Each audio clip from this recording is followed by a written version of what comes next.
Alors, je m'appelle Etienne Senghor. Je suis le père de Dimenga Safiatou Salan Senghor, étudiante ici en tourisme et hospitalité, Tourism and Hospitality Management. Et je suis très fier d'être là pour assister à son graduation demain matin, Inch'Allah. C'est une personne qui a une personnalité très joviale. Et elle a choisi tourisme et hospitality management. Et c'est intéressant parce que quand même dans notre pays, on est très fiers de notre hospitalité ou de notre teranga. Et c'est ironique, si je peux employer le terme, qu'elle s'intéresse à ça, étant donné que dans notre pays, le Sénégalais est très fier quand il s'agit d'accueillir l'autre, le mettre dans des bonnes conditions et s'assurer qu'il passe un bon moment chez nous. On a choisi de l'inscrire à Bordeaux École de Management, ou BEM. Mais bon, moi étant toujours le dernier à tout savoir chez moi, elle était toujours en connivence avec sa mère.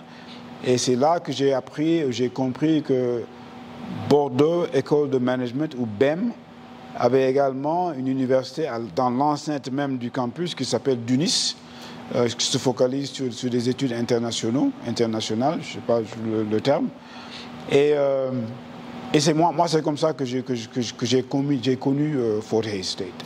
Et c'est à travers DUNIS que Safi a commencé à trouver les créneaux pour comprendre un peu quelles étaient les opportunités d'études à l'étranger, notamment ici aux États-Unis, pour continuer sa formation et éventuellement avoir son bachelor's. Pour nous, moi, ce qui m'a vendu, si je peux employer le terme, avec Fort Hays State, c'est le personnel. Ils avaient ce qu'on appelle ils avaient invité, je pense, plusieurs campus universitaires à Dakar, afin de promouvoir le produit, c'est-à-dire les universités aux États-Unis. Et c'est là que j'ai rencontré Mme Jenny McRae, M. Philip Whitcorn, Mme Hayley Williams.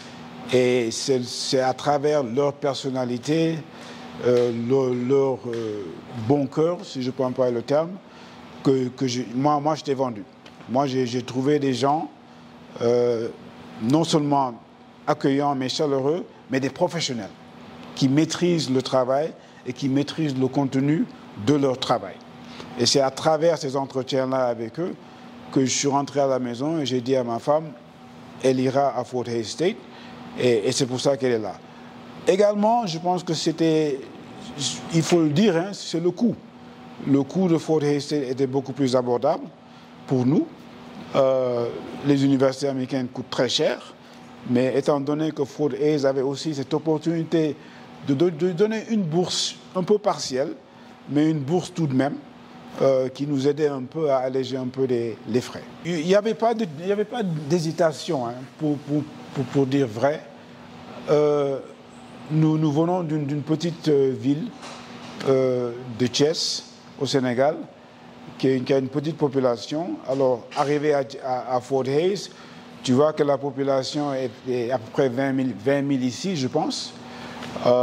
C'est une parfaite transition pour une étudiante venant d'une petite ville comme Thiès, où tout le monde se connaît à peu près. Et j'ai trouvé que si vous voulez, je parle aux parents, si vous voulez que vos étudiants, vos élèves, vos enfants viennent étudier à l'étranger, il n'y a pas meilleur cadre communautaire que Fort Hays, et que Hays, Kansas, et l'université de Fort Hays. C'est petit, ça leur donne le temps de s'intégrer, de s'immerser, de s'adapter, de faire leurs faux pas et de grandir. C'est une jeune fille qui est très intelligente, mais c'est également une jeune fille qui, à mon avis, avait besoin de sortir un peu, avait besoin d'être un peu loin de ses parents, et avait besoin d'avoir beaucoup plus confiance en elle. Elle avait fait beaucoup de sport, et le sport, comme vous le savez, aide énormément à avoir confiance en soi. Mais je pense que c'est une très bonne idée, c'est une très bonne décision que nous avons prise de la mettre dans l'avion et lui donner le temps d'être indépendante, de s'immerser, de grandir et d'être autonome, de faire ses erreurs comme tout le monde, comme tout jeune gens de son âge, et profiter du temps et de sa jeunesse. Mais en même temps, étudier, aller vers les professeurs, les encadreurs nécessaires qui l'aideront à évoluer sur le plan éducatif, mais également sur le plan professionnel. Alors, je pense que c'est ça qui nous a surtout poussé à la laisser partir. Je dirais tout simplement, Fort Hays State, si vous voulez que vos enfants grandissent, donnez-leur la chance ou laissez-les partir. C'est pas grand, c'est pas petit. Hein? Ils sont très bien encadrés. Les supermarchés ne sont pas loin. Le campus, tout le monde se connaît. Il y a une petite communauté d'étudiants internationaux ici également. Mais en même temps, bon, c'est pas aussi mauvais de laisser vos enfants à eux-mêmes, entre guillemets, pour grandir, évoluer et devenir les hommes et femmes de demain dont le continent a besoin. Nous avons besoin de leaders de demain et c'est maintenant qu'il faut préparer ces leaders pour que demain ils puissent revenir et servir notre continent.